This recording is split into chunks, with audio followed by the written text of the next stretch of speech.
Brigade Martir Al-Aqsa turut menyerang posisi pasukan pertahanan Israel. Terlebih pasukan Israel disebut menembus kegubernuran tengah bagian timur di sekitar penyeberangan Rafah. Oleh sebab itu, Brigade Martir Al-Aqsa menargetkan kumpulan pasukan IDF beserta kendaraan militernya.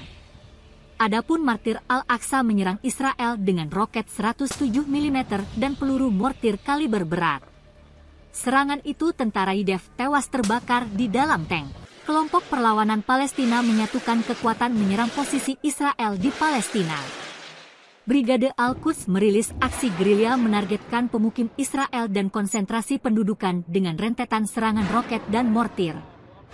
Keberhasilan tersebut berkat bersatunya kekuatan antara Al-Quds, Brigade Martir Al-Aqsa, Brigade Ali Abu Mustafa, Brigade Ansar dan pasukan Martir Omar Al-Qasim. Brigade Al-Quds, sayap militer Gerakan Jihad Islam merilis video penargetan posisi militer Israel dengan rentetan roket dan mortir. Pejuang menyerang situs militer pendudukan, Fajah, dan posisi tentara pendudukan Israel di Poros Netzarim. Takbir menggema saat Al-Quds menyerang posisi Zionis.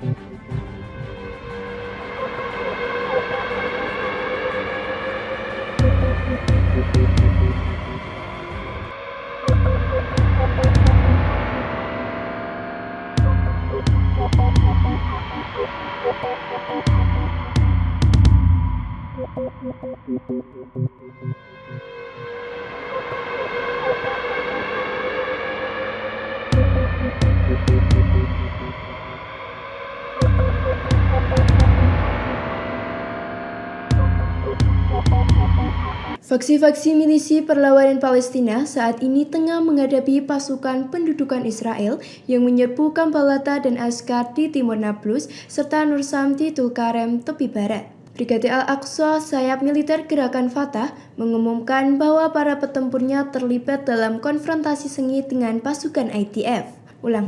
Mereka menggunakan senapan mesin dan alat peledak di sekitar Kambalata dan Askar.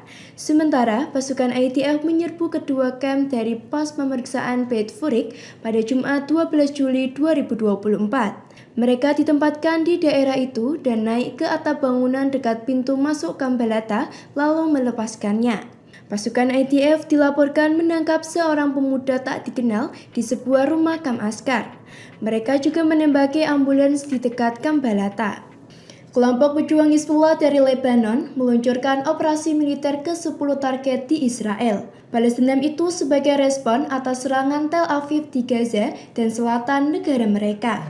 Hizbullah mengatakan serangan tersebut menggunakan rudal-rudal Falak dan Jihad serta roket Katyusha. Pasukan Hizbullah menekankan bahwa operasi tersebut dilakukan sebagai tanggapan atas serangan Israel baru-baru ini di desa-desa daerah Lebanon Selatan.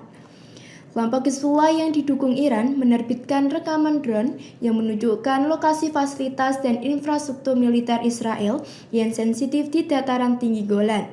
Rekaman itu berisi gambar dan koordinat target militer sensitif di Israel Utara. Perlu diketahui, Hizbullah dan Zionis telah saling baku tembak sejak awal Oktober 2023. Tak lama setelah rezim tersebut melancarkan perang genosida di Gaza, menyusul operasi yang dilakukan oleh kelompok Hamas Palestina. Rekaman drone definisi tinggi kedua muncul secara online karena risiko eskalasi dan perang besar-besaran semakin besar. Pasukan pejuang Suriah bantu Hizbullah di tengah konflik dengan tentara IDF. Perlawanan Suriah itu ikut menyerang dataran tinggi Golan. Serangan roket itu diluncurkan dari wilayah Suriah. Dewan Regional Golan menyebut roket dari Suriah meledak di daerah Dalit Junction. Dilaporkan dari media Israel, roket Suriah mampu menciptakan kebakaran di mana-mana dan menyebabkan kehancuran besar. Pemadam kebakaran pun langsung dikerahkan menuju ke lokasi kejadian. Sedangkan Suriah belum memberikan komentar terkait tuduhan serangan roket tersebut. Namun, Suriah sering menghadapi serangan udara Israel yang menargetkan pasukannya bersama dengan pasukan Iran di negara tersebut. Serangan Suriah juga menandai ancaman baru yang dihadapi Israel di front utara. Sejatinya, serangan ke teritorial Israel di front utara lazimnya dilakukan Hizbullah. Namun, IDF tak hanya menangkal serangan Hizbullah, akan tetapi juga Suriah. Pejuang Al-Qassam telah menghancurkan beberapa kendaraan militer Israel pada Jumat 12 Juli 2024. Hamas menggunakan bom peluncur F-16 milik Israel yang gagal meledak dalam operasi penyergapan di Tel Al-Hawa di barat daya kota Gaza. Bom F-16 Israel dan bahan peledak jenis SOAS dipasang pejuang Al-Qassam di sebuah jalan di Tel Al-Hawa. Dua tank Merkava 4 berhasil diluluhlantakkan oleh pejuang Al-Qassam. Seorang pejuang Al-Qassam berhasil menembakkan granat berpeluncur roket tandem Al-Yasin ke kendaraan itu. Setelah berhasil meledakkan kendaraan militer Israel di Tel Al-Hawa, Al-Qassam kembali dari garis depan pada hari yang sama. Mereka mengatakan selama penyergapan di Tel Al-Hawa, pejuang Al-Qassam terlibat dalam pertempuran sengit jarak dekat dengan pasukan infanteri Israel. Para pejuang Al-Qassam meledakkan IED anti-personel ke musuh saat bala bantuan Israel tiba di lokasi. Sedangkan pasukan Israel melancarkan serangan ganda ke Al-Sujaiyah dan Tel Al-Hawa. Namun, pasukan IDF memilih mundur dari wilayah itu dan mengaku telah menderita kerugian besar setelah melancarkan serangan ganda ke wilayah itu. Mantan Komandan Brigade Korps Lapis Baja, Yitzhak Brik, melontarkan kritikan keras terhadap Kepala Staf Tentara Zionis, Hervi Halevi pada Kamis 11 Juli 2024. Brik membuka aib Halevi sembari mengatakan bahwa Panglima Perang Israel itu menyebabkan keruntuhan IDF karena kelalaian dan kesalahannya. Ia juga mengatakan bahwa Halevi tidak menyiapkan pangkalan dan landasan Angkatan Udara Israel untuk menghadapi rudal presisi dan drone yang mungkin meluncur ke pangkalan Israel. Rentannya pangkalan udara dari serangan ini dapat mengganggu kemampuan pesawat tempur Israel untuk lepas landas mendarat dari misi mereka. Taktik perang Israel yang meninggalkan suatu daerah setelah mengusir pejuang Hamas dan memberikan peluang kepada milisi perlawanan untuk menggalang kekuatan. Hal tersebut jelas mempersulit IDF mengembalikan situasi di lapangan wilayah yang sudah mereka bersihkan.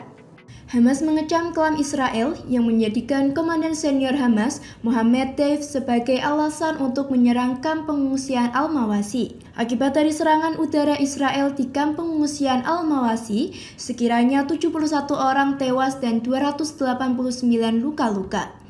Pertahanan Sipil Gaza mengatakan bahwa Al-Mawasi adalah daerah yang disebut sebagai zona aman oleh Israel sendiri.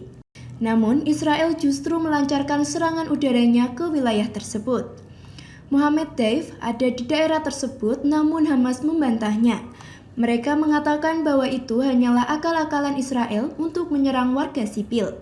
Hamas menyebut orang-orang yang kehilangan nyawanya di Al-Mawasi hanyalah warga sipil yang tak bersalah dan tak berdaya. Tuduhan Israel mengklaim menargetkan para pemimpin Palestina adalah kebohongan. Tuduhan palsu itu hanyalah cara untuk menutupi pembantaian besar-besaran yang mengerikan itu.